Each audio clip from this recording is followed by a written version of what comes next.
They labeled her a witch and lit the fire. Until the gunslinger rode through the flames, the rope went tight around her wrists as the crowd pressed closer, their faces twisted with rage and fear.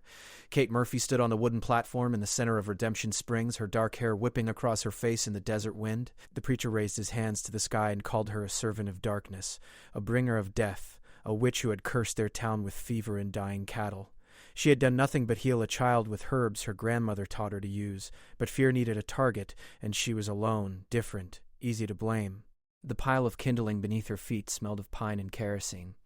Mayor Harrison stepped forward with the torch, his hand shaking but his eyes hard with conviction.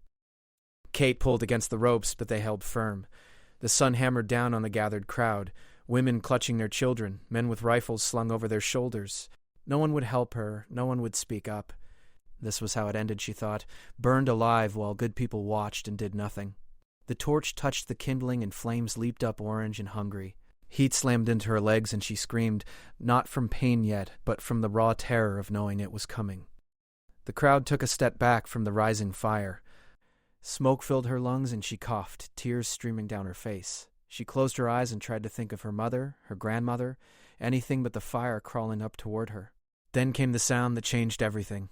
Gunshots, 3 of them, sharp and fast as lightning strikes. The crowd scattered like startled birds. Kate opened her eyes and saw the mayor staggering backward, the torch falling from his hand into the dirt. The ropes around her wrists went slack, cut clean through by bullets so precise they never touched her skin. She looked up through the smoke and saw him. He sat on a black horse at the edge of the square, a rifle in his hands and a wide-brimmed hat pulled low over his face. He wore a long coat the color of dust, and his eyes were cold as winter sky. He fired again, and the wooden post behind Kate splintered, the whole structure collapsing sideways and pulling her away from the flames. She hit the dirt hard, rolled, scrambled to her feet. The gunslinger rode forward through the scattering crowd, his horse stepping over dropped baskets and kicked up dust. "Get on," he said, his voice rough as gravel. She did not hesitate. She grabbed his extended hand, and he pulled her up behind him with one arm, impossibly strong.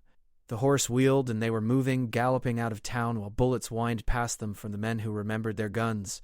The wind tore at Kate's burned skirt, and her lungs ached from smoke, but she held tight to the stranger who had ridden through fire to save her life.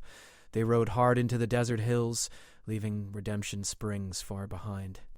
Kate's hands were still shaking, her skin raw and blistered where the flames had touched her. The stranger did not speak, and neither did she. Questions could wait. Right now she was alive, and that was enough. When the town was nothing but a shimmer on the horizon, the gunslinger finally slowed his horse to a walk. He guided them into a narrow canyon where red rocks rose up on both sides, and a thin stream trickled over stones. He dismounted and helped her down, his hands steady and impersonal. She swayed on her feet, dizzy from shock and smoke inhalation.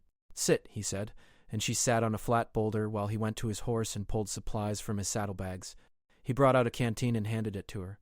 She drank deep, the water cool and clean, washing the taste of smoke from her mouth. He crouched by the stream and soaked a cloth, then returned and gestured to her burns.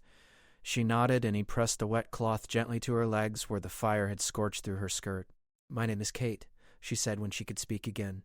"Kate Murphy." He did not look up from tending her burns. His fingers were careful, almost clinical. "Cole," he said finally. "Cole Bishop." "Thank you does not seem like enough," Kate said. "You saved my life." Cole straightened, and his eyes met hers for the first time, really looked at her. She saw something old and tired in that gaze, something that had seen too much and cared too little. "Seemed like the thing to do," he said. He turned away and moved to his horse, checking the saddle, adjusting straps, anything to avoid further conversation. Kate studied him while he worked. He was tall and lean, built like someone who lived hard and ate little. His coat was worn but well cared for, his gun belt sat low on his hips, and his hat had a bullet hole through the brim that he had never bothered to repair. She guessed he was somewhere past 30, though his eyes looked older. There was a scar along his jaw, and his hands bore the calluses of a man who knew violence intimately. "Why were they burning you?" Cole asked without turning around. Kate wrapped her arms around herself. "A child got sick. I made medicine for her, herbs and root bark, things my grandmother taught me. The girl recovered, but the mayor's cattle started dying 2 days later. Disease, probably, but he needed someone to blame. Said I was a witch. Said I cursed the town." Cole made a sound that might have been a laugh or a cough. "Towns like that always need someone to blame," he said. He came back and sat on a rock across from her, his rifle resting across his knees. You got anywhere to go? Kate shook her head. My family is dead. I have no one. Cole was quiet for a long moment, his fingers drumming against the rifle stock. Then you will ride with me until we find you somewhere safe, he said. It was not a question or an offer, just a statement of fact. Kate nodded, not trusting her voice. She had been alone for so long that kindness felt strange and unearned. They rested through the hottest part of the day, sheltered in the canyon shade. Kate dozed fitfully, jerking awake whenever she smelled smoke that was not there. Cole sat with his back to a rock, his eyes scanning the canyon entrance, always watching. When the sun began its descent, he stood and went to his horse, saddling up with practiced efficiency. We need to keep moving, he said. They will send men after us, probably already did. Kate stood on shaky legs and let him help her mount. They rode north through the deepening twilight, following trails that Cole seemed to know by instinct. The desert cooled and stars emerged overhead, brilliant and cold. Hours passed in silence. Kate's body ached and her mind churned with questions she did not ask. Who was this man who had appeared like an avenging angel? Why had he bothered to save her? What drove him to ride alone through dangerous country with a rifle and a horse and nothing else? She sensed that Cole Bishop was a man running from something or toward something, and either way he would not stop running. They made camp in a hollow between two hills, no fire, just blankets spread on hard ground. Cole gave Kate dried meat and hardtack from his supplies. She ate mechanically, too tired to taste anything. When she lay down and pulled the blanket over herself, Cole took the first watch, sitting apart with his rifle and his thoughts. Kate closed her eyes and tried not to see flames, tried not to hear the crowd's angry voices. Sleep came eventually, dark and dreamless. She woke to Cole's hand over her mouth and his voice urgent in her ear. Be quiet. Do not move. Her heart hammered as she heard what he heard.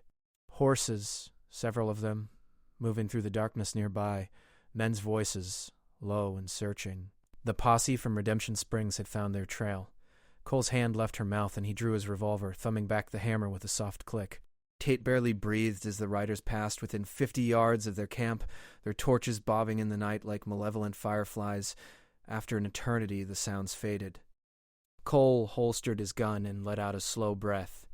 They are going the wrong direction, he said. But they will circle back. We need to be gone by first light. Kate nodded in the darkness, adrenaline still singing through her veins. She did not sleep again that night, and neither did Cole. Dawn broke cold and gray. They rode before the sun cleared the horizon, pushing the horse hard over rough terrain. By noon they reached the edge of a vast mesa, and beyond it Kate could see more desert stretching endlessly. Cole pointed to a distant smudge of green. Town, he said. 2 days' ride. We can lose them there. Kate held tighter to his waist as they descended the mesa's steep side, rocks sliding under the horse's hooves.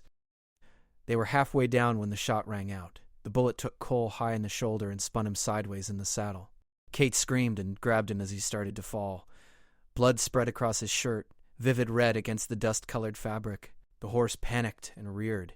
Kate fought to control it, while Cole slumped forward, his face pale with shock. More shots echoed from above where the posse had found them at last, and Kate knew that everything had just gotten much, much worse. Kate kicked the horse hard, and it lunged forward, charging down the remaining slope in a controlled fall. Bullets kicked up dust around them as the posse fired from above. Cole groaned and slumped heavier against her. She wrapped one arm around his chest to keep him in the saddle while her other hand gripped the reins. The horse hit level ground, and she turned it east, away from the posse into a maze of canyons and arroyos. Behind them men shouted, and more shots cracked out. One bullet grazed the horse's flank, and it screamed but kept running. Kate leaned low over Cole's back, feeling his blood soaking hot through her dress. His breathing came shallow and fast. She did not know how badly he was hurt, but the blood was spreading too fast for comfort. They needed cover, and they needed it now. She guided the horse into a narrow canyon with high walls on both sides. The posse's shouts echoed strangely off the rocks, distorted and directionless. Good. That would slow them down. The canyon twisted and branched, and Kate took each turn on instinct, trying to create distance, trying to buy time. Cole's weight shifted, and for a terrible moment she thought he was dying, but then his hand came up and gripped the saddle horn. Still with her, barely. The canyon opened into a wider space where ancient ruins stood crumbling in the sun. Mud brick walls half collapsed, wooden beams jutting from the structure like broken bones. Kate pulled the horse to a halt and half-dragged, half-carried Cole out of the saddle. He was conscious but fading, his face gray, his shoulder a mess of blood and torn fabric. She got him into the ruins and laid him down behind a wall that still stood waist high. "Give me the rifle," Cole said through gritted teeth. Kate grabbed it from the saddle holster along with his ammunition belt. His hands shook as he checked the weapon, but his eyes were focused, sharp with the clarity that pain sometimes brings. "They will be here soon," he said. "You need to run. Get on the horse and go." "No," Kate said flatly. She tore strips from her already ruined skirt and began bandaging his shoulder, packing the wound as tightly as she dared. Cole hissed in pain but did not pull away. "I am not leaving you," she said. "You did not leave me." He looked at her with something like surprise, as if kindness was a language he had forgotten how to speak. The sound of approaching horses killed any further argument. Kate grabbed Cole's revolver from his holster and checked the cylinder. 6 rounds. She had fired a gun exactly 3 times in her life, all at tin cans, but fear made her hands steady. She crouched beside Cole behind the wall and they waited. The ruins were silent, except for their breathing and the horses' nervous stamping. The posse entered the ruins on foot, spreading out in a loose line. Kate counted 8 men, all armed, all angry. Mayor Harrison was in the lead, his face twisted with righteous fury. "The witch and her devil," he called out. "Come out and face justice." His voice echoed off the ancient walls. Kate's finger tightened on the trigger. Cole raised the rifle with his good arm, propped it on the wall, and took careful aim. He fired once, and a man dropped, clutching his leg, screaming. The posse scattered for cover and returned fire. Bullets chipped stone around Kate and Cole, showering them with dust. Cole fired again, methodical, and another man fell. 5 rounds left in the rifle. The posse was pinned down but not defeated. This was going to get very bad. "Give me the revolver," Cole said. Kate handed it over and he passed her the rifle. "Can you shoot?" She nodded, throat too dry to speak. "Then shoot to scare, not to kill," he said. "Keep them down while I move." He lurched to his feet before she could stop him and stumbled along the wall toward a better position, trailing blood. Kate stood and fired the rifle toward the posse, not aiming at anyone, just making noise and dust. The men ducked and cursed. Cole reached a collapsed doorway and settled into position, revolver ready. Kate dropped back down behind her wall and they had the posse in a crossfire, or close enough. Mayor Harrison shouted orders and the men tried to advance, but Cole and Kate kept up the pressure, forcing them to stay low. The standoff stretched out, seconds into minutes, bullets flying both ways, the air thick with gun smoke and tension. Then, one of the posse got brave or foolish. He charged Kate's position with the rifle raised, screaming something incoherent. Kate fired without thinking, and the man went down hard. She stared in shock at what she had done. Cole's voice cut through her paralysis. "Do not think about it. Keep shooting." She forced herself to work the rifle's lever, ejecting the spent shell, chambering another round. The fallen man was not dead, just wounded in the leg, but his charge broke the posse's nerve. They pulled back, dragging their wounded with them, and retreated to the canyon entrance. Kate heard them arguing, heard the mayor demanding they finish this. But men are not so eager to die when bullets are real and not just talk. The voices faded and the shooting stopped. Cole slumped against the doorway, breathing hard. "We have maybe an hour," he said. "Then they will try again, or they will get smart and wait us out." Kate moved to him and checked his wound. The bleeding had slowed but not stopped. He needed real medical attention, not field bandaging. His skin was clammy and his eyes had a glassy sheen. Shock was setting in. "We have to move," she said. "We cannot stay here." Cole shook his head. "I cannot ride, not like this." "You take the horse. Go north to the town I showed you. Find a man named Samuel Cross. Tell him Cole Bishop sent you. He will help." "I said no," Kate repeated with more force. She stood and looked around the ruins, her mind racing. The posse was wounded and cautious now, but they had numbers. Time was the real enemy. She needed to even the odds somehow, change the game. An idea formed, dangerous and desperate, but maybe their only chance. She looked down at Cole. "Can you shoot if I draw them in close?" Cole studied her face and she saw him understand that she had a plan, probably a bad one. He checked his revolver. 5 rounds left and nodded slowly. "I can shoot." "What are you thinking?" Kate took a deep breath. She was about to do something either very brave or very stupid, and there was no way to know which until it was over. Kate stepped out from behind the wall with her hands raised high, the rifle left behind. She walked into the open space of the ruins where the posse could see her clearly. Voices rose in the canyon, surprised and excited. She stood completely exposed and called out in a voice that carried, "Mayor Harrison, I want to make a deal. The gunslinger is dying. You can have me without any more of your men getting hurt. Just let him go." Silence, then Harrison's voice, suspicious and eager. "Why would you do that?" "Because he saved my life, and I will not let him die for it," Kate said. She hoped she sounded sincere because she was. This plan only worked if they believed her enough to come close. Heard muttering, heard someone say it is a trap, heard Harrison tell them to shut up. Minutes dragged by. Then footsteps, cautious, multiple sets moving into the ruins. 4 men appeared, rifles ready, spreading out in a semicircle around Kate. Harrison was not among them. Still too smart or too cowardly to lead from the front. The men looked nervous and mean, a bad combination. "Where is the gunslinger?" one demanded. Kate gestured toward the doorway where Cole was hidden. "Over there," she said. "He cannot walk. Take me and leave him." One man moved toward the doorway, and Kate's heart hammered. If he saw Cole was actually ready to fight, this would go wrong fast. The man peered around the corner, and Cole shot him in the chest. The others spun toward the sound, and Kate dove for the nearest rifle before they could react. She came up swinging it like a club, caught one man across the face. He went down in a spray of blood and broken teeth. Cole was firing precise shots despite his wounds, and 2 more men fell. The 4th turned to run, and Kate shot him in the back. No hesitation this time, survival overriding mercy. It happened in seconds. 4 men down, the ruins filled with echoes and smoke. Kate's ears rang and her hands shook, but she was alive. Cole was alive. Harrison shouted from the canyon, furious and afraid, calling for his remaining men to regroup. Kate grabbed ammunition from the fallen men and ran to Cole. His eyes were barely focused, but he was grinning, a wild expression that transformed his hard face into something younger. "That was the dumbest thing I ever saw," he said. "It worked," Kate shot back. They heard the posse retreating, actually leaving, Harrison screaming at them to come back. Apparently 4 more casualties were enough. Cowards always folded when things got real. Cole tried to stand and failed, his legs buckling. Kate caught him, and together they made it to the horse. Getting him into the saddle took all her strength and some of his, and by the time he was mounted, his face was gray as ash. Kate swung up behind him and took the reins.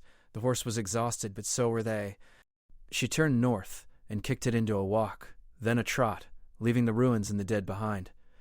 They rode through the afternoon and into evening, Cole drifting in and out of consciousness, Kate holding him upright through sheer determination. The horse staggered beneath their weight but kept moving, one foot in front of the other. Kate talked to both of them. Nonsense, mostly. Anything to keep them all going. The sun set in a blaze of orange and purple. Stars emerged. The desert cooled. Still they rode. Near midnight the horse stumbled and nearly fell. Kate pulled it to a stop, recognizing defeat. They could go no further tonight. She found a spot beneath an overhang of rock and managed to get Cole down from the saddle without dropping him.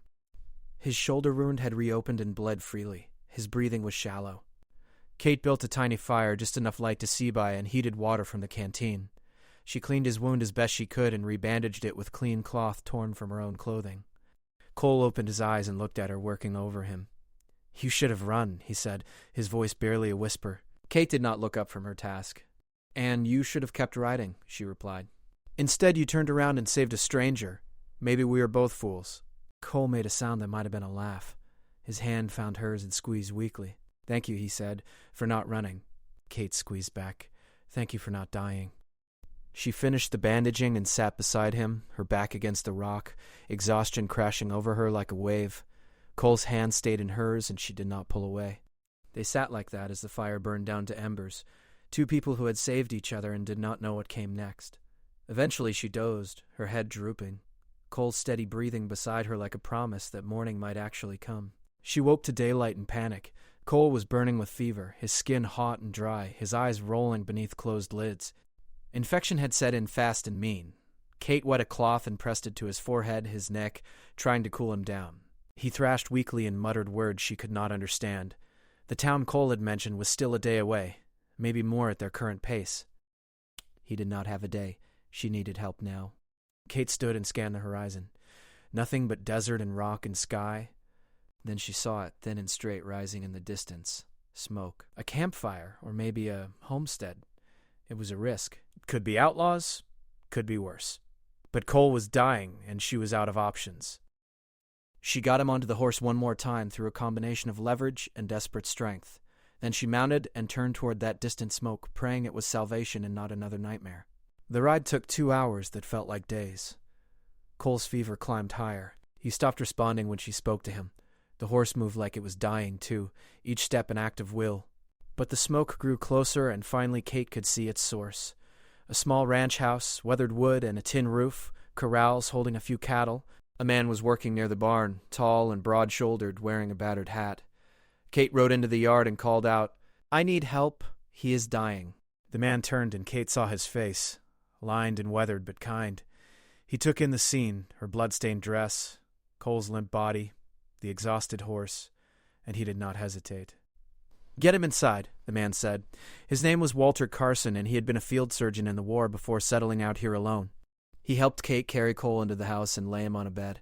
Within minutes, Walter had water boiling and instruments laid out, his hands steady and sure. "You will want to wait outside," Walter said gently. Kate shook her head. "I stay." Walter nodded and got to work.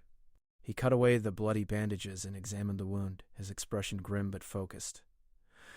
"Bullet is still in there," he said. "I have to dig it out. This will not be pleasant." Kate held Cole's hand and looked away as Walter began. Cole's body arched and he screamed, a sound that tore through Kate's heart. She held him down with all her weight while Walter worked, fishing for the bullet with tools that looked like instruments of torture. It took 10 minutes that felt like forever. Finally, Walter held up the bloody bullet with his forceps and dropped it into a tin cup with a clink. "Got it," he said. "Now we clean and pray infection has not spread too far." He poured whiskey into the wound, and Cole screamed again, then went limp. Passed out, probably for the best. Walter stitched with neat, efficient movements, then bandaged everything tightly. He gave Kate a bottle of medicine and instructions on dosing. "Now we wait," he said. "Either the fever breaks or it does not." Kate sat beside Cole for 3 days and nights, leaving only to eat what Walter brought her. She sponged Cole's forehead with cool water, forced medicine between his lips when he was conscious enough to swallow, talked to him about everything and nothing. She told him about her grandmother who taught her healing, about the town that feared what they did not understand, about how she wanted to live somewhere people were not so quick to hate. Cole never answered, but sometimes his hand would twitch in hers and she chose to believe he heard. On the 3rd night, his fever broke. Kate woke from a doze to find his eyes open and clear, looking at her with something like wonder. "You stayed," he said, his voice hoarse. "I stayed," Kate confirmed. She felt tears on her face and did not bother wiping them away. Cole's hand came up slowly and touched her cheek. "Thank you," he said again, like those 2 words could carry the weight of everything he felt but could not say. Walter checked the wound that morning and declared it healing clean. "You were lucky," he told Cole. "Another day and you would have been dead." Cole looked at Kate when he said it. "I know." Over the next week, Cole regained his strength slowly. He could sit up, then stand, then walk a little. Walter fed them both well, beef stew and fresh bread, and asked no questions about why they had come to his door half dead. Good people were rare in this country, and Walter Carson was one of them. On the 8th day, Cole and Kate sat on the porch watching the sunset. "I need to keep moving," Cole said. There are people looking for me. Have been for a long time." Kate nodded. She had guessed as much. "What did you do?" Cole was quiet for a long time. "Too much," he said finally. "Things I thought were right at the time. Things I cannot take back." He looked at her and his eyes were full of old pain. "I killed men who needed killing and men who probably did not. I rode with people who called themselves righteous and committed sins in God's name. I ran when I finally saw the truth. Been running ever since." Kate reached over and took his hand. "We all have things we cannot take back," she said. "I cannot go home. I cannot be who I was. All I can do is try to be better than what they called me." Cole squeezed her hand, and something passed between them, an understanding deeper than words. "Maybe we run together," he said. "2 is safer than 1. Kate smiled, the first real smile she had felt since the fire. "I would like that," she said. They left Walter's ranch the next morning with supplies and a fresh horse he insisted they take. "You did a good thing saving her," Walter told Cole. "Maybe that balances the ledger a little." Cole nodded but did not speak. Kate hugged Walter and thanked him and promised to repay his kindness someday.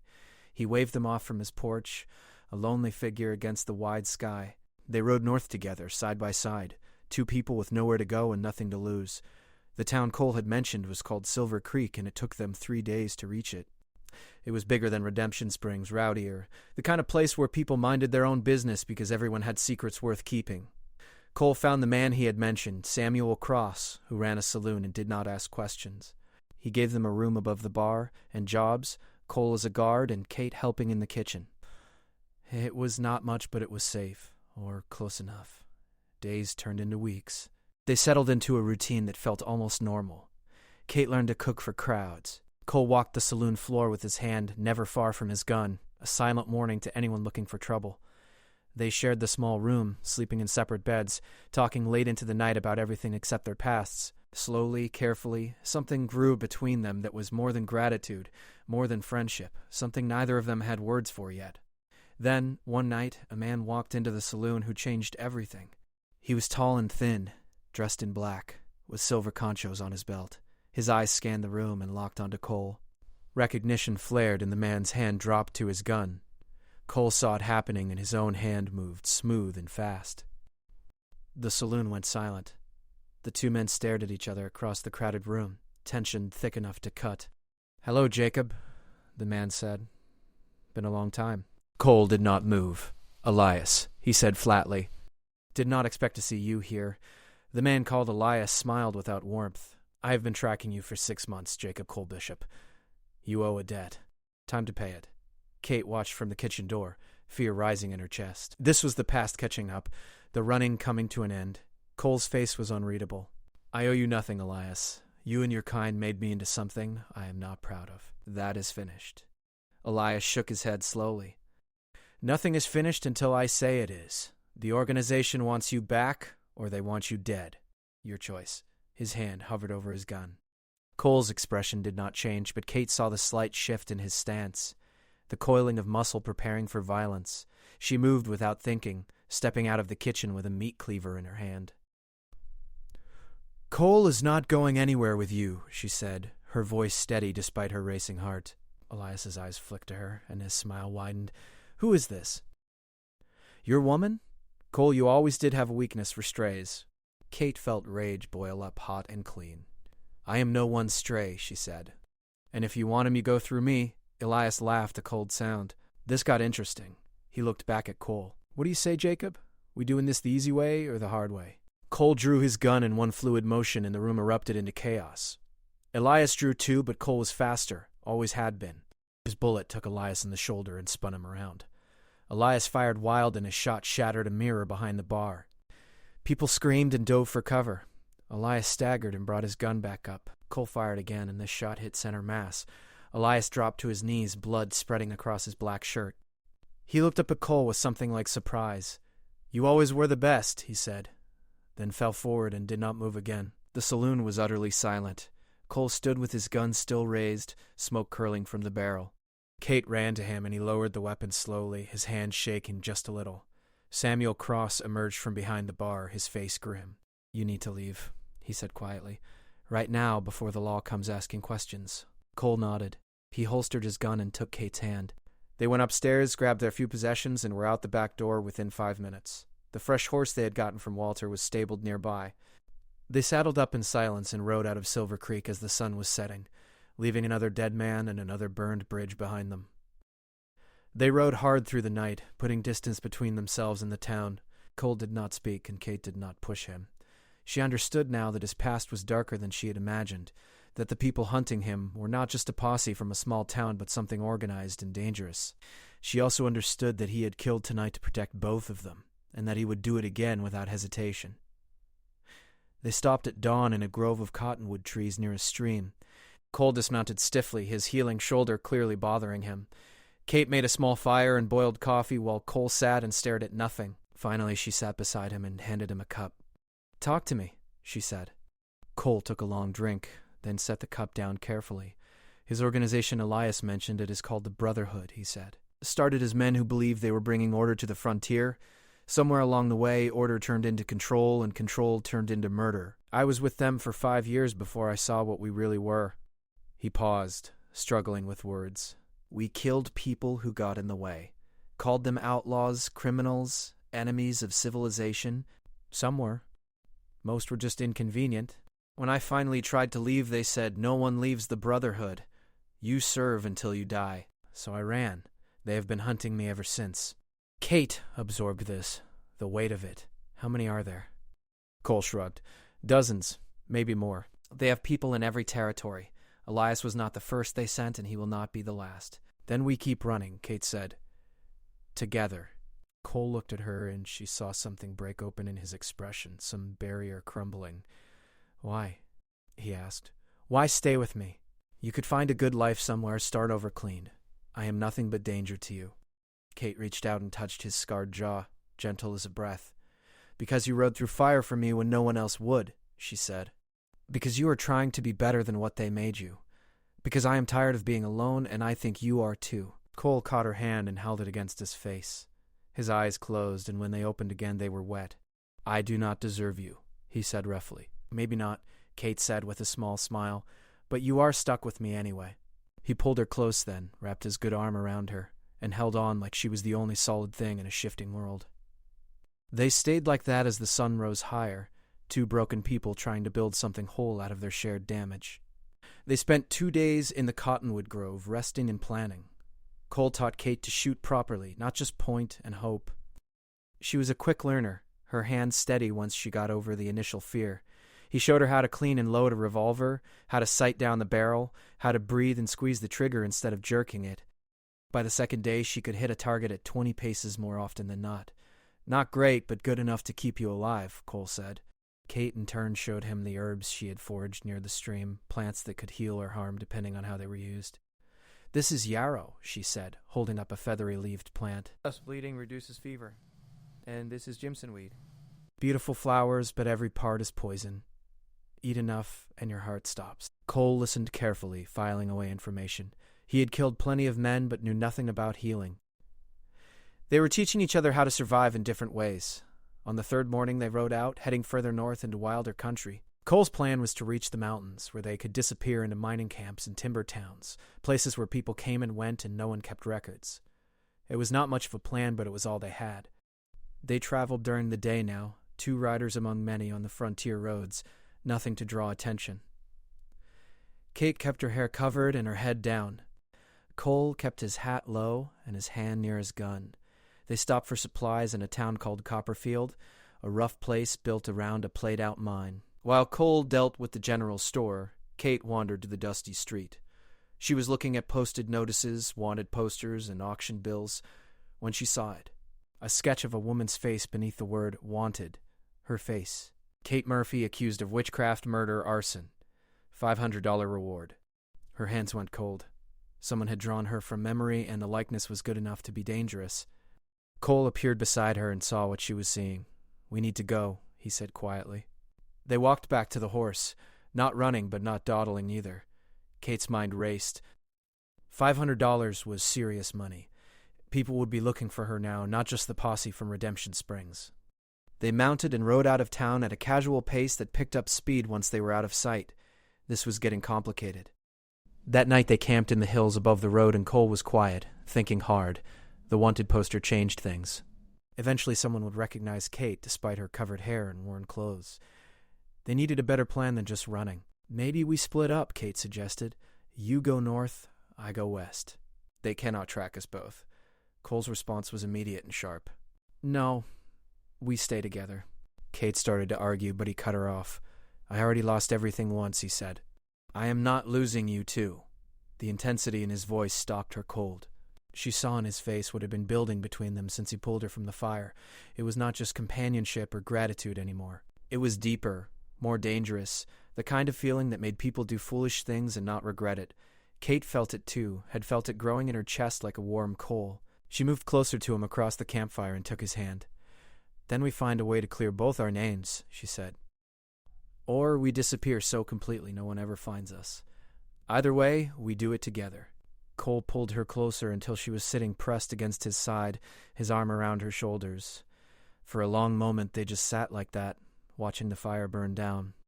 Then Cole turned and kissed her, gentle at first, then deeper when she responded. His hand cupped her face, and she felt the calluses on his palm, the roughness of a man who lived by violence trying to be tender. She kissed him back with everything she had, this man who had saved her life and given her a reason to keep living. When they finally pulled apart, Cole rested his forehead against hers. "Stay with me," he said. "Always." "Always," Kate promised. They made love there by the dying fire, slowly and carefully, two people learning each other in the darkness. It was not perfect or romantic like stories, just real and honest and a little desperate. Afterwards, they lay tangled together under Cole's coat, Kate's head on his chest, listening to his heartbeat. She traced the scars on his body with her fingers, and he told her the story of each one. A knife fight in Texas. A bullet in Kansas. A broken bottle in Missouri. His life written in violence on his skin. Kate told him about her scars too, the invisible kind. The loneliness of being different. The terror of being condemned for helping. The constant ache of having no one. "Not anymore," Cole said fiercely.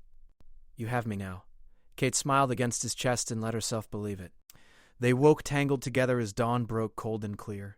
For a moment, Kate forgot where they were, why they were running, and just felt warm and safe in Cole's arms. Then reality returned, and with it the knowledge that they were still hunted, still in danger. Cole stirred and kissed her forehead, then sat up and reached for his clothes. "We need to keep moving," he said. Kate nodded and dressed quickly, her body pleasantly sore in places that made her blush. They rode higher into the mountains, following game trails that Cole seemed to navigate by instinct. The air thinned and cooled. Pine trees replaced desert scrub. By afternoon, they could see snow on the highest peaks ahead. Kate had never been this far north, and the landscape awed her with its beauty and harshness. Everything was bigger here, the sky deeper, the silence more profound. She felt like they were riding toward the edge of the world. They came upon a camp just before dusk. 4 wagons arranged in a circle, a fire burning in the center. As they approached, Kate saw it was a group of settlers, families heading north to try their luck at farming or mining. A man stepped forward with a rifle held ready but not aimed. Cole raised his hand in peace. "Just travelers," he called out, "looking for a place to camp for the night." The man studied them, his eyes sharp. "You running from something?" "Everyone out here is running from something," Cole replied evenly. The man considered this, then lowered his rifle. "You can camp with us if you share your food and keep watch." Cole agreed, and they rode into the circle. The families were wary but not hostile. Kate helped the women prepare dinner while Cole talked with the men about trails and weather. It felt almost normal, sitting around a communal fire, eating stew and hardtack, listening to children laugh. One of the women, an older lady named Martha, sat beside Kate and studied her face in the firelight. "You look familiar," she said carefully. Kate's blood went cold, but she kept her expression neutral. "I have that kind of face," she said lightly. Martha did not look convinced, but she did not push it. Instead, she said, "My husband and I are heading to a town called Pine Ridge to start a boarding house. Good town, or so they say. Law keeps things peaceful. If you and your man are looking for a place to settle, you could do worse." Kate thanked her and filed the information away. After dinner, Cole walked the perimeter with the other men, keeping watch. Kate sat by the fire and tried not to think about wanted posters and how $500 could make even good people turn bad. One of the children, a girl maybe 7 years old, came and sat beside her. "Are you a princess?" the girl asked. Kate blinked in surprise. "Why would you think that?" The girl pointed at Kate's face. "You are pretty like a princess in my book. And you look sad, like the princesses always are before the hero comes." Kate felt her throat tighten. "The hero already came," she said softly. The girl smiled, satisfied with this answer, and ran off to play. Kate sat staring into the fire, thinking about fairy tales and heroes, and how real life was so much more complicated than stories. Cole returned and sat beside her, his hand finding hers automatically now. "Everything quiet?" Kate asked. "For now," Cole said. "But one of the men asked a lot of questions about where we came from. I told him we were newlyweds heading north to Homestead. He seemed to buy it." Kate leaned against his shoulder. "Maybe we should actually go to Pine Ridge," she said. "Martha said it is a good town. Law keeps order, but they need people. We could try to build a real life there." Cole was quiet, thinking. "If we settle in one place, we are easier to find," he said. "But if we keep running forever, we are not really living." He turned to look at her, and his expression was conflicted. "What do you want, Kate?" She did not have to think about her answer. "I want to stop being afraid," she said. "I want a place where I am not a witch and you are not a killer. I want normal, boring, safe." Cole's hand tightened on hers.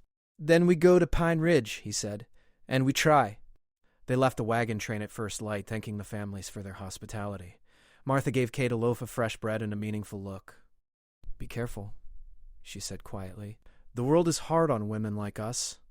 Kate understood she meant women who did not fit neatly into expectations. She hugged Martha and promised to be careful.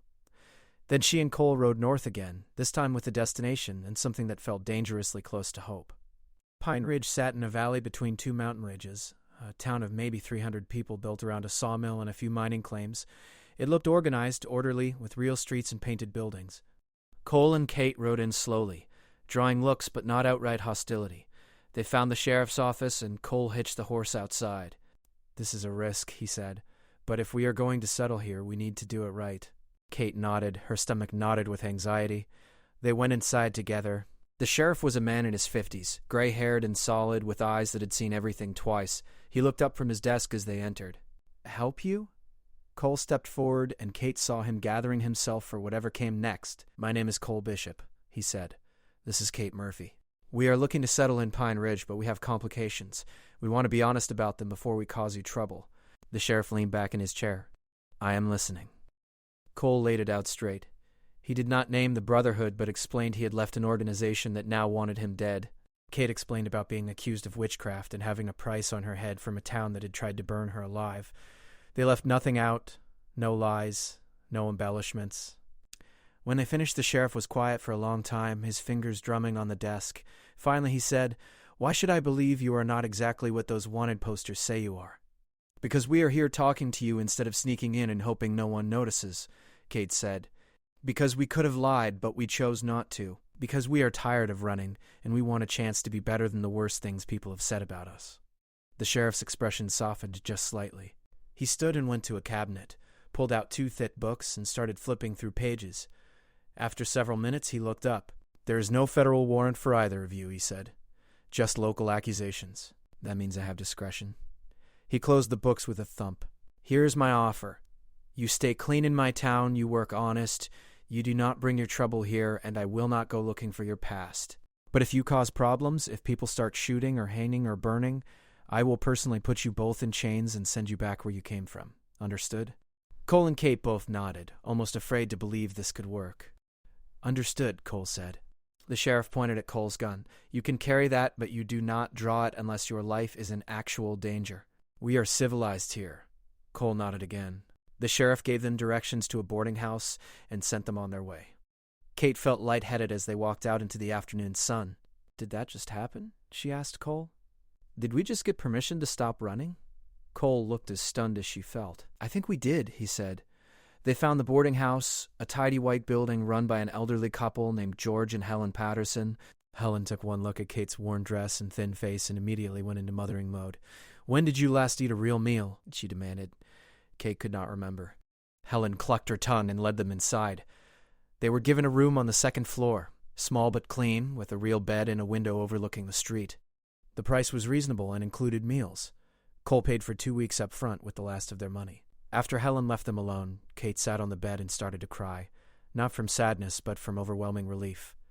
Cole sat beside her and pulled her close, his own eyes wet. "We made it," he said into her hair. "We actually made it." They held each other while the sun set outside their window, 2 survivors finally finding something like peace. The next weeks were the most normal Kate and Cole had ever lived. Cole got work at the sawmill, hard labor that paid decent and asked no questions. Kate found work at the general store, helping with inventory and serving customers. They fell into a routine of work, meals, and quiet evenings in their room. The town accepted them with the cautious welcome frontier towns gave most newcomers. No one asked too many questions, and Kate and Cole volunteered nothing. Kate learned the rhythms of Pine Ridge quickly. There was a church, but the preacher was mild and did not rail about witches. There was a saloon, but it closed at a reasonable hour, and the sheriff kept it peaceful. People worked hard and mostly left each other alone.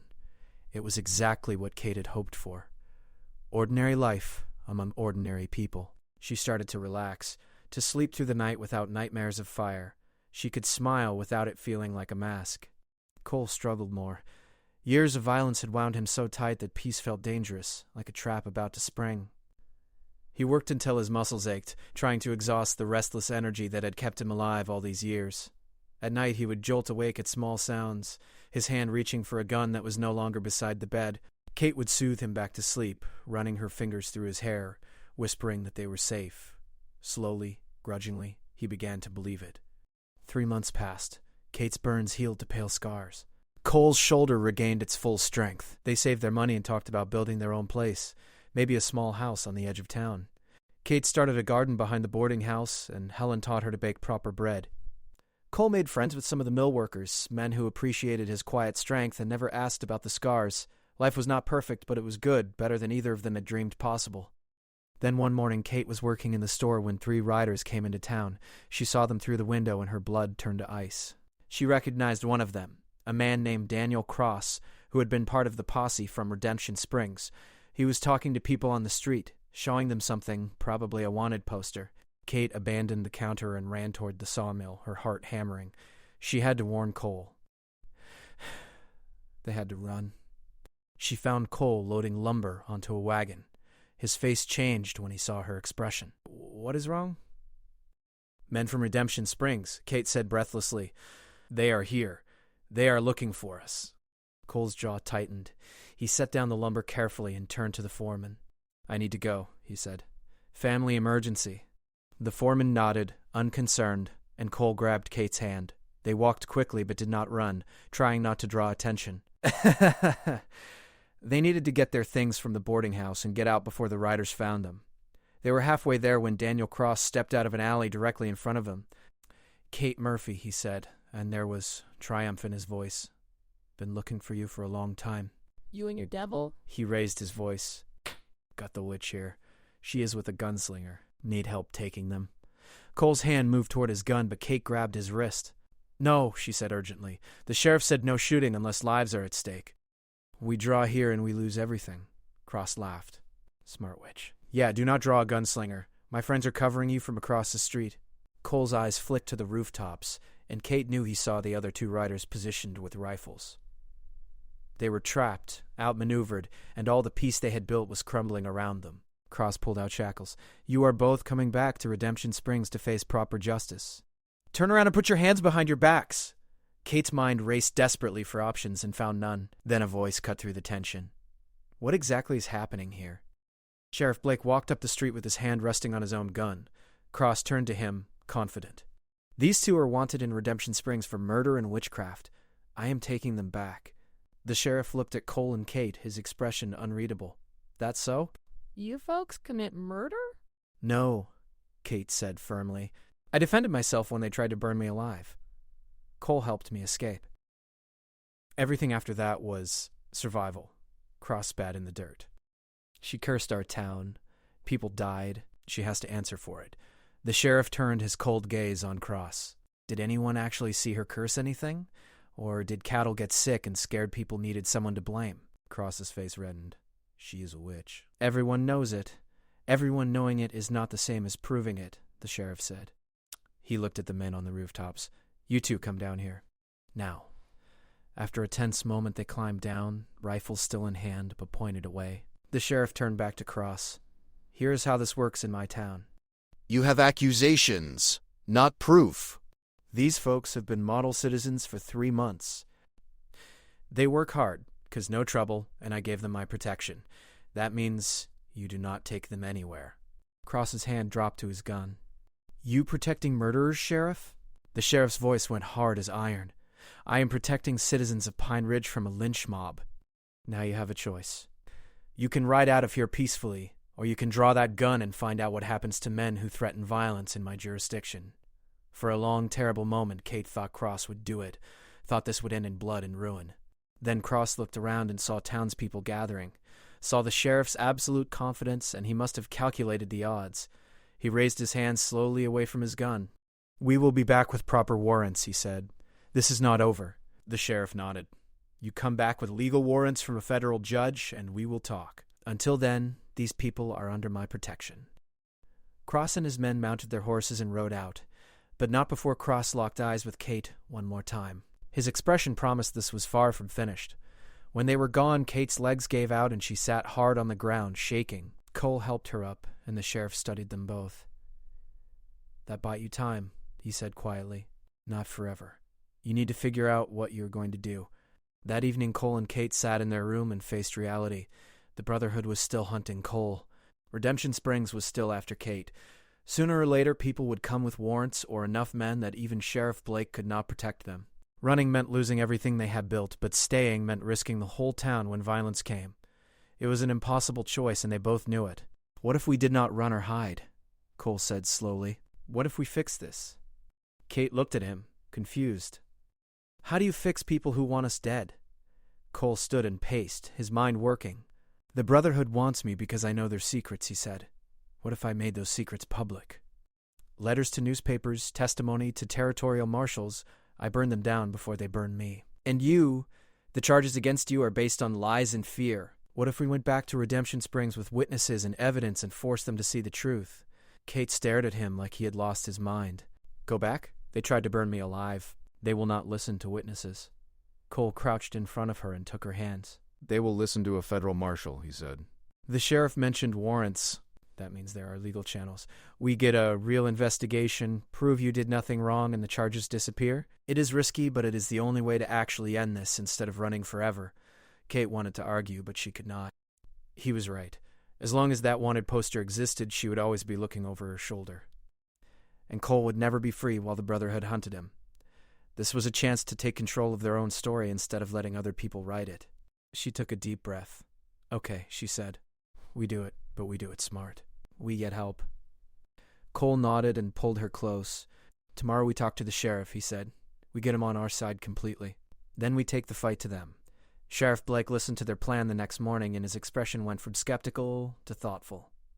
You want me to help you bring down a secret organization and clear your name of witchcraft charges? He said. That about sum it up? Cole nodded. I can give you names, locations, evidence of crimes the Brotherhood committed. Enough to get the territorial marshal interested. And Kate can show you the medicine she made, demonstrate there was nothing supernatural about it, just plants and knowledge. The sheriff leaned back in his chair. Why should I stick my neck out this far? Kate leaned forward. Because you said you wanted to keep Pine Ridge peaceful, she said. This thing will not stay away from your town. They will keep coming. The only way to protect Pine Ridge is to end the threat permanently. The sheriff grunted. You make a decent point. He stood and went to his filing cabinet, pulled out paper and pen. Write down everything you know about this Brotherhood, he told Cole. Names, crimes, locations, make it detailed. I know a territorial marshal who owes me a favor. If your information is solid, he will investigate. Cole spent the rest of the day writing, page after page of names and deeds, places where bodies were buried, officials who had been bribed, towns that had been controlled. Kate had never seen him so focused, almost driven. When he finally finished, the sun was setting and his hand was cramped from writing. He gave the thick stack of pages to Sheriff Blake.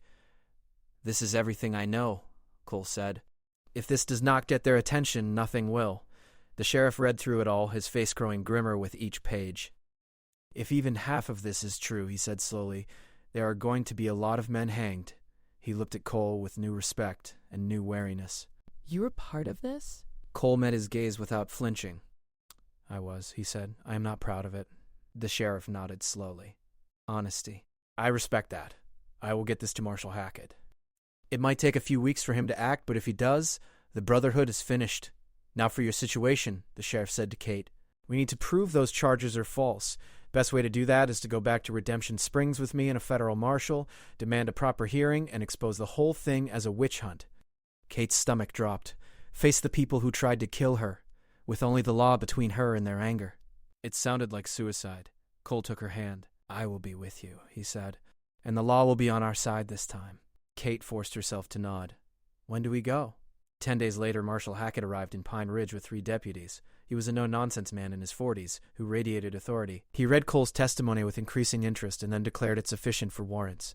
The Brotherhood has been suspected for years, he said, but no one would testify. This changes everything. He turned to Kate. As for you, Miss Murphy, I will accompany you to Redemption Springs and conduct a formal review of the charges. If they are as baseless as you claim, I will dismiss them. The ride back to Redemption Springs took 3 days, and Kate felt sicker with each mile. Cole rode beside her the entire way, a solid presence keeping her grounded. Marshal Hackett and his deputies rode ahead, and Sheriff Blake came along to observe. When they finally saw the town on the horizon, Kate's hand started shaking. Cole reached over and squeezed her arm. You can do this, he said. She nodded, not trusting her voice. They rode into Redemption Springs at noon, and the reaction was immediate. People came out of buildings, staring, pointing, shouting. "The witch is back!" someone yelled, and she brought guns. Marshal Hackett raised his hand, and his voice cut through the noise. "I am United States Marshal Robert Hackett. I am here to conduct a formal investigation into charges against Kate Murphy. Where is your mayor?" Mayor Harrison emerged from the town hall, looking older and more worn than Kate remembered. He saw her, and his face darkened with rage. "You have no business here," he said to the marshal. "That woman is wanted for witchcraft and murder." "Do you have any evidence of witchcraft?" the marshal asked flatly. Harrison sputtered. Everyone saw her curse the town. The marshal's expression was stone. "Seeing and proving are different things. I am convening a hearing, now. In your town hall, gather your witnesses." What followed was part trial, part exorcism of the town's guilt. Harrison brought forward people who swore Kate had cursed them, but under the marshal's questioning, their stories fell apart. No one had actually seen her do anything supernatural. The cattle disease was documented by a veterinarian as a natural contagion. The child Kate had healed testified that she used herbs, nothing more. Kate demonstrated the medicine she had made, showing exactly which plants she used and how they worked. It was basic frontier medicine, nothing magical about it. The crowd grew quieter as the hearing progressed. The marshal brought in the doctor from the next town, who confirmed every plant Kate named was a known remedy. He called witnesses who testified that Mayor Harrison's cattle had been sick before Kate arrived. One by one, the accusations crumbled under actual scrutiny. Finally, the marshal stood. "I find no evidence of any crime by Kate Murphy," he declared. "The charges are dismissed. Furthermore, I find evidence that Miss Murphy was nearly murdered by a mob based on superstition and fear. If I hear of any further harassment of this woman, I will bring charges against those responsible. Is that clear?" The crowd dispersed in sullen silence. Mayor Harrison looked like he had aged 10 years. Kate stood in the center of the hall where she had nearly died, vindicated but exhausted. Cole put his arm around her, and they walked out together. As they passed through the town, several people met Kate's eyes, and she saw shame there and guilt. A few even nodded slightly, a silent acknowledgement that they had been wrong. It was not an apology, but it was something. They spent that night camped outside Redemption Springs, not wanting to stay in the town that had tried to burn Kate alive. The marshal and his men continued south the next morning, off to serve warrants on Brotherhood members. Cole and Kate rode north with Sheriff Blake, back toward Pine Ridge and the life they had been building. Kate felt lighter than she had in months. The weight of false accusations finally lifted. Cole was quiet, but she sensed a similar relief in him. The Brotherhood's exposure meant he could stop looking over his shoulder, at least eventually. When they reached Pine Ridge 2 weeks later, the town welcomed them back like returning heroes. Word had spread about the marshal's investigation, and both of them standing up to their pasts. George and Helen had kept their room ready, and Helen immediately started fussing over them, insisting they eat proper meals and rest. That night, Cole and Kate lay in their bed and talked about the future for the first time without fear coloring every word. "We could actually stay here," Kate said wonderingly. "Build a house. Plant a real garden. Live normal lives." Cole pulled her closer. "I would like that," he said. "I never thought I would get to have normal." Kate turned to face him. "We both survived things that should have killed us," she said. "Maybe that means we are supposed to do more than just survive. Maybe we are supposed to actually live." Cole kissed her softly. "Then let us live," he said. She smiled against his lips, and for the first time since the fire, she let herself believe in a future that was not about running or hiding, but about building something real and lasting. The next months proved them right. Cole left the sawmill and started a business as a gunsmith, using skills learned in his violent past to make and repair weapons peacefully. Kate opened a small medical practice helping people with herbs and remedies her grandmother taught her. The town trusted them now, came to them with their problems. They saved money and bought land on the edge of town, started building a cabin with their own hands and help from neighbors. One evening, as they sat on the porch of their half-built house watching the sunset, Kate leaned her head on Cole's shoulder. "Do you ever think about going back," she asked, "to who we were before all this?" Cole was quiet for a moment. "No," he said finally. "I think about going forward. About who we could become." Kate smiled. "That is a good answer." He turned and kissed her temple. "You made me believe in second chances," he said. "I love you for that." "I love you too," Kate said, and meant it with her whole heart. 6 months later, they were married in Pine Ridge's small church, with Sheriff Blake standing as witness and half the town attending. It was a simple ceremony, no fancy clothes or elaborate vows, just two people promising to face whatever came next together. Helen cried happy tears, and George shook Cole's hand so hard it hurt. After the ceremony, there was a party in the street with music and dancing and more food than Kate had seen in her life. She danced with Cole under the stars and felt something she had never thought possible. She felt home. The news came 3 weeks after the wedding. Marshal Hackett sent word that the Brotherhood had been broken. 20 men arrested, 8 hanged for murder, the organization scattered and destroyed. Cole read the letter twice, his hands shaking slightly. "It is over," he said, his voice rough with emotion. "They cannot come for me anymore." Kate held him while he processed years of fear and guilt finally ending. "You are free," she whispered. "We both are." They finished their cabin in early summer and moved in with only their few possessions and each other. Kate planted her garden and filled it with medicinal herbs. Cole built furniture and did repairs for townspeople. They adopted a dog from a litter in town, a scruffy thing that followed them everywhere and barked at nothing. Life became routine in the best possible way. Seasons passed and they settled deeper into Pine Ridge, becoming not just residents but part of the community fabric. 2 years after they arrived, Kate realized she was pregnant. She told Cole over breakfast, and he went completely still, his face cycling through shock and joy and terror. "A baby," he said. "We are going to have a baby." Kate took his hand and placed it on her still flat stomach. "Our baby," she said. Cole looked at her with such raw love that she felt tears spring to her eyes. "I never thought I would get this," he said. "A family, a real life." "You gave me that." "No," Kate said firmly. "We gave it to each other." The pregnancy was hard, but Kate handled it with the same strength she had shown surviving fire and running for her life. Cole hovered and worried, and drove her slightly crazy with his protectiveness. Helen came by daily with advice and food and stories of raising her own children. The town rallied around them, donating baby clothes and furniture and wisdom. When Kate's water broke on a cold October night, Helen was there to help deliver the baby while Cole paced outside like a caged animal. The baby was a girl, tiny and perfect, with Kate's dark hair and Cole's serious eyes. They named her Rose, after Kate's grandmother.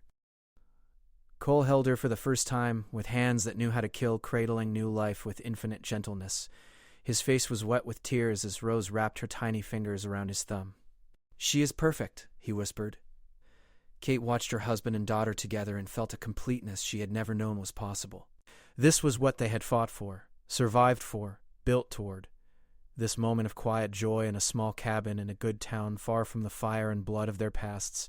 Years passed. Rose grew into a wild-haired little girl who loved flowers and horses and asking endless questions. Cole taught her to ride, and Kate taught her about plants.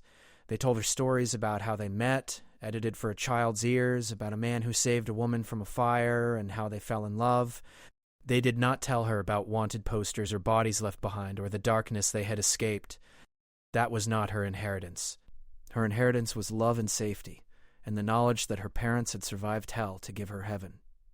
Cole's hair started going gray, and Kate developed laugh lines from smiling too much. They built an addition onto the cabin when Rose needed her own room. They attended church sometimes and town gatherings always. They were simply Cole and Kate Bishop, respected members of Pine Ridge, the gunsmith and the healer, the couple who everyone agreed was meant to be together. No one talked about where they came from anymore. The past was past. One evening when Rose was 5 years old, Cole and Kate sat on their porch while their daughter played in the yard with the dog. The sun was setting in brilliant reds and golds. Kate reached over and took Cole's hand. "Do you remember what you said when we first got to Pine Ridge?" she asked. "That if we stayed in one place, we would be easier to find?" "I remember." Kate smiled. "Well, you were wrong. We stayed, and what found us was not danger or death. It was life, real life, the kind worth living." Cole squeezed her hand and watched their daughter chase the dog in circles, both of them laughing. "You were right about second chances," he said. "We got ours, and we did not waste it." They sat in comfortable silence as the sun slipped below the horizon and stars began to emerge. Somewhere far away there were probably people who still remembered a gunslinger who betrayed a brotherhood and a woman they called a witch. But here, in this small town in the mountains, they were just Cole and Kate, husband and wife, parents, survivors who had found their way through the fire to something beautiful and worth protecting. They had labeled her a witch and lit the fire, but the gunslinger had ridden through the flames, and together they had built a life that no one could burn down. That was their story, their truth, and they had earned every moment of it.